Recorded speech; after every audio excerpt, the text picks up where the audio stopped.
સરદાર industrial એસ્ટેટના ઉદ્યોગકારોએ ગેસની અછત મુદ્દે જિલ્લા કલેક્ટરને રજૂઆત કરી છે।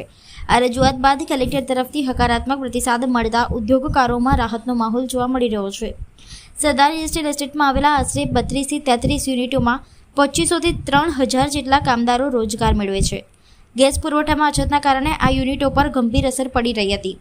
સાયન્ટિફિક ગ્લાસ મેન્યુફેક્ચરર્સ એસોસિએશન અને લઘુ ઉદ્યોગ ભારતીના બેનર હેઠળ ઉદ્યોગકારોએ જિલ્લા કલેક્ટર સમક્ષ રજૂઆત કરી હતી। ઉદ્યોગકારોનો દાવો છે કે ગેસના અભાવે ઉત્પાદન પર અસર પડી રહી છે અને ઉદ્યોગો બંધ થવાની કગાર પર આવી ગયા છે। આ દરમિયાન કલેક્ટરે ઉદ્યોગકારોને બાંહેધરી આપી છે કે આગામી 2 થી 3 દિવસમાં ગેસ પુરવઠો સુચારુ કરવામાં આવશે।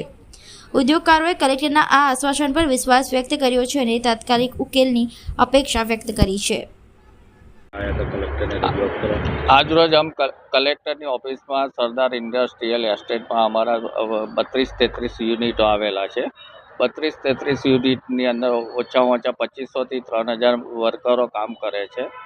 અમે સાયન્ટિફિક ગ્લાસ એસોસિએશન મેન્યુફેક્ચરના એસોસિએશન હેઠળ અને લઘુ ઉદ્યોગ ભારતીના હેઠળ અમે કલેક્ટરશ્રીને આજે રજૂઆત કરી અને કલેક્ટરશ્રીએ અમને બાંહેધરી આપી કે તમને 2-3 દિવસની અંદર ગેસનો પુરવઠો આપીશું અને આ એસેન્શિયલ ગુડ્સ છે જે ફાર્મા કંપનીઓ અને અમુક મેડિસિનમાં અને એ બધામાં વપરાય છે અને અમારી ઇન્ડસ્ટ્રીઝ હવે મૃત પાયા પર ચાલી રહી છે અત્યારે અને સદંતર બંધ કરવાનો વારો આવશે એવું લાગી રહ્યું છે। કલેક્ટરશ્રીએ સારી બાંહેધરી આપી કે તમને 2-3 દિવસની અંદર આની અમે બોટલ આપવાની રજૂઆત કરીશું અને આપશે એવું અમને ખાતરી છે। અમને પૂર્ણ વિશ્વાસ છે એમની પર। સંજય જોશી।